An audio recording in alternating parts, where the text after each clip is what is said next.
करमपुर गांव में धनवा और हरिया नाम के दो मित्र रहते थे। धनवा बहुत ही कामचोर आलसी था और हरिया बहुत ही परिश्रमी था। अपना काम बहुत ही लगन से करता था। वह दोनों ही गांव के जमींदार धर्म सिंह की जमीन पर काम करते थे। हरिया काम करता था और धनवा अपने बैल को बांधकर वही पेड़ के नीचे गमछा बिछाकर सोया रहता था। और जैसे ही सूर्य अस्त हो जाता था, धनवा अपने पूरे शरीर पर मिट्टी लगाकर जाता था। वह जमींदार बाबू को दिखाना चाहता था कि उसने बहुत काम किया है। और हरिया खेतों का काम खत्म होने के बाद अपने बैलों को अच्छे से नहलाकर और खुद भी स्नान कर साफ सुथरा होकर घर वापस जाता था। जमींदार बाबू धनवा के इस झूठ को पकड़ नहीं पाते थे। वह सोचते थे कि धनवा बहुत ही परिश्रमी है और हरिया बहुत ही कामचोर है। इसलिए जमींदार बाबू ने रसोइया से कहा, देखो धनवा बहुत ही परिश्रम करता है, इसकी अच्छी तरह से देखभाल करना और ध्यान रखना कि खाने में कोई भी कमी ना होने पाए। रसोइया धनवा को भरपेट खाना देता था और हरिया का पेट ही नहीं भरता था। हरिया ने मन ही मन सोचा, यह कैसा न्याय है, जो काम करता है उसे ही भूखा रहना पड़ता है और जो काम चोर है वह भरपेट खाता है। यह कैसा इंसाफ हुआ। धनवा समझ गया कि हरिया के मन में संदेह हो रहा है और वह डर गया अगर हरिया ने असली सच बता दिया तो। इसलिए उसी रात को धनवा ने हरिया से कहा, सुनो हरिया, खेत की कोई भी बात जमींदार बाबू से मत कहना। अगर कहा तो अच्छा नहीं होगा, कह देता हूँ। फिर हरिया बोलता है, अच्छा अच्छा ठीक है, मैं कुछ भी नहीं कहूँगा, पर याद रखना सच को कभी दबाया नहीं जा सकता, समझे? कभी नहीं। फिर धनवा कहता है, अरे जा जा तू अपना काम कर चल। यह कहकर हरिया सो जाता है। पूरे दिन की थकान के कारण हरिया गहरी नींद में सो जाता है और धनवा पूरे दिन सोने के कारण पूरी रात को सो नहीं पाता है। इसीलिए जब सुबह बैल लेकर धनवा खेत में जा रहा था तो उसकी आंखें लाल देखकर जमींदार बाबू ने पूछा, क्या बात है धनवा, रात को नींद नहीं आई क्या? धनवा बोला, क्या बोलूं हुजूर, बहुत मच्छर है, उन्होंने मुझे सोने नहीं दिया। धनवा की खातिरदारी और बढ़ गई। अब वह जमींदार के घर में रहने लगा। धनवा बहुत खुश है और उसका जीवन ऐसे ही चलने लगा। खेतों में जाकर बैल को रस्सी से बांधकर वह सोया रहता था और हरिया ईमानदारी से अपना काम करता जाता, बिना फल की चिंता किए। एक दिन हुआ ये कि खाते वक्त रसोइया ने देखा कि धनवा खाना बर्बाद कर रहा है। रसोइया ने धनवा से कुछ कहा, मैं कुछ दिनों से देख रहा हूँ कि तुम खाना बर्बाद करते हो, जितना चाहिए उतना ही लो ना। धनवा ने रसोई कोई उत्तर नहीं दिया। उधर रसोइया हरिया को देखकर यह सोचने लगा, धनवा खाना बर्बाद कर रहा है और हरिया का पेट ही नहीं भर रहा है, कहीं कुछ तो गड़बड़ जरूर है। रसोइया जमींदार की पत्नी के पास गया और उनसे प्रणाम करके कहा, प्रणाम प्रणाम मालकिन। मालकिन, मैं कह रहा था कि कहीं कुछ तो गड़बड़ हो रही है। जमींदार की पत्नी को रसोइया ने धनवा और हरिया के खाने के बारे में स्पष्ट बताया।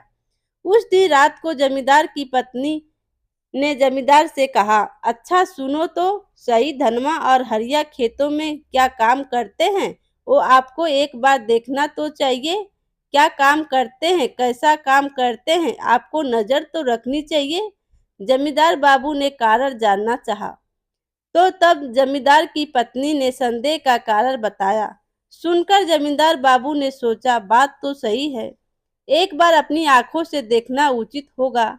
यह सोचकर दूसरे दिन किसी को बिना कुछ कहे चुपचाप खेतों में चले गए।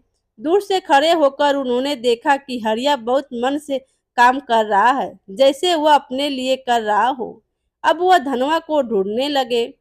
पूरे खेतों में धनवा कहीं भी नजर नहीं आया। फिर जमींदार बाबू बोलते हैं, अरे यह धनवा धनवा कहाँ चला गया? कहीं दिखाई नहीं दे रहा है। जमींदार धर्म सिंह समझ गए, धनवा जरूर कहीं न कहीं काम चोरी कर रहा है। तभी जमींदार की नजर तालाब के घाट पर पड़ती है। उन्होंने देखा घाट के किनारे गमछा का तकिया लगाकर धनवा खराटे मार के सो रहा है। यह देखकर जमींदार बाबू को बहुत गुस्सा आया। किसी को बिना कुछ कहे वह अपने घर लौट आए और अपनी पत्नी से कहा, मुझे हरिया के लिए बहुत बुरा लग रहा है।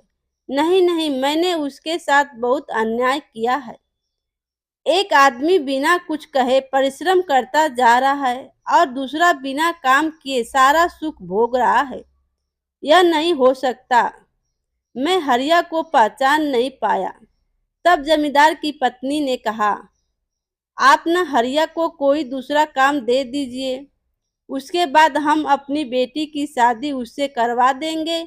बेटी भी हमारी नजरों से दूर नहीं होगी ना, क्या कहते हैं?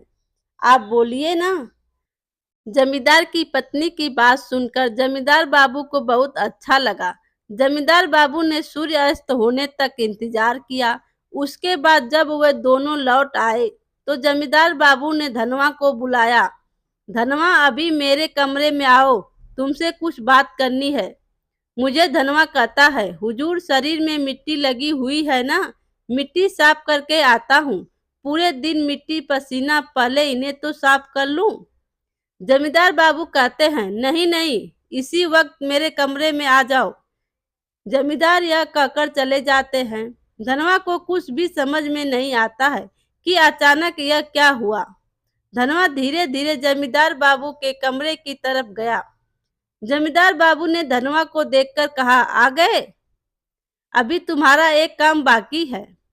तुम हरिया के पूरे शरीर में अच्छे से हल्दी तेल लगाकर उसे गर्म पानी से स्नान करवाकर साफ कपड़े पहनाकर उसे इस कमरे में लेकर आओगे, ठीक है? फिर धनवा कहता है, हुजूर यह कैसा न्याय है? मैं पूरे दिन इतनी मेहनत करने के बाद मैं उस आलसी हरिया के शरीर में तेल और हल्दी लगाऊंगा? फिर जमींदार बाबू बोले, इतने दिनों से तुमने मुझे बेवकूफ बनाया है। आज मैं अपनी आंखों से देखा है तुम्हारे परिश्रम का नमूना। तुम आलसी हो, कामचोर हो, झूठे हो। तुम इसी समय इस घर से निकल जाओ। तुम्हें अब मैं काम पर नहीं रखूंगा। यह बात सुनकर हरिया ने जमींदार के पैर पकड़कर कहा, हुजूर हुजूर सुनिए, हम दोनों आपके पास काम के लिए ही आए थे ना। आप दया करके धनवा को एक और मौका दीजिए ना। हुजूर, मुझे विश्वास है कि धनवा अपनी गलती समझ गया है। क्यों रे? इसके बाद जमींदार बाबू ने हरिया की बात मान ली और धनवा से कहा, बस एक बार मौका देता हूँ, अपने आप को सुधार लो। तुम्हें साबित करना पड़ेगा कि तुम आलसी नहीं हो। इसके बाद हरिया जमींदार का हिसाब किताब का काम देखने लगा और धनवा ने अपने आप को बदल कर बहुत परिश्रम करने लगा। धनवा समझ गया, काम चोरी करने से जीवन में कोई काम नहीं होता। हरिया और धनवा की मित्रता और गहरी हो गई। मेरे प्यारे दोस्तों, कहानी अच्छी लगी हो तो लाइक कीजिए और अपने दोस्तों में शेयर कीजिए और चैनल पर नए हो तो चैनल को सब्सक्राइब कीजिए। Thank you.